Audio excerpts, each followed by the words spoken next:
Ben McKee, Rob Lewis here for your full court press following Tennessee's 66-46 win over South Carolina. Rob, somewhat of a better offensive performance. Maybe took a little while to get going, but Tennessee did shoot over 40% from the field, but they'll be kicking themselves for the free throws. Yeah, oh my gosh, I mean, just brutal. Ended up 44%. It was 9 of 21, and I'm not sure what it ended up. It's 11 like of 25. It was bad. They missed 14. I know that. I believe so. I mean, that's just, and combined with just shooting 62% there at LSU. I mean, for a stretch there, Tennessee could not get to the free throw line, and now they've been there over almost 60 times in the last two games, and they're not making any use of it. I mean, this game should have been a 30-point laugher, and it wasn't close, but I mean, it should have really been out of hand early. Yeah, and it should have been a 30-point laugher because the defense continues to play well, and as you asked Rick post-game, it bounced back from a lesser performance against LSU.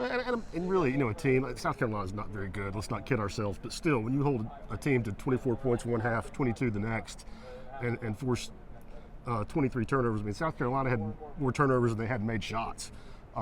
It was a stout night defensively, and lowest point total for them of the season by 12 points. So, again, they're not great, but man, I mean, they had no chance tonight. Yes, and in terms of personnel on the floor, I thought there were positives, I thought there were negatives. We'll start with the positives, and that's that Volquest looked a little more like himself, and Josiah seemed to find somewhat of a rhythm.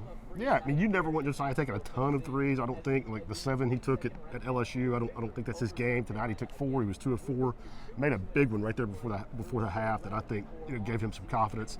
And finished with 11 points and a team high 12 rebounds. And that's the kind of game that you need for him. He's never going to be a guy that goes for 25, but if he can give you 11 and 12, play the kind of defense that he does, that's what you want out of Josiah. And I really thought Zakai gave him a spark in the first half when they just had no juice on offense. Yes, and a separate conversation, maybe it's not a great thing that a true freshman has to come in and do that, but I also think it speaks to how special Zakai is, and we did see Volquest kind of get back going, 10 and 7. He looked more like himself.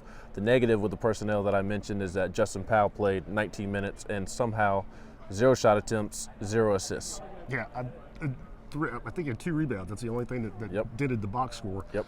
And if that guy, if they were just having a shooting contest in empty gym, I think Powell's probably your winner. Maybe Santiago some days. But for him to come in and not even squeeze one off in 19 minutes of play, that was really head scratching for me. When Rick had specifically, after the Ole Miss game, said that, he took him out because he wouldn't shoot it, and for, I would imagine the message has been pretty clearly delivered, and you have to wonder what that's going to do to his chances going forward. Yeah, especially with Victor knocking down some shots today. But that'll do it for tonight's game. Tennessee wins by 20 over South Carolina, and they'll be back in action this Saturday in Lexington for a big-time matchup with the Wildcats at 1 p.m. He's Rob Lewis. I'm Ben McKee.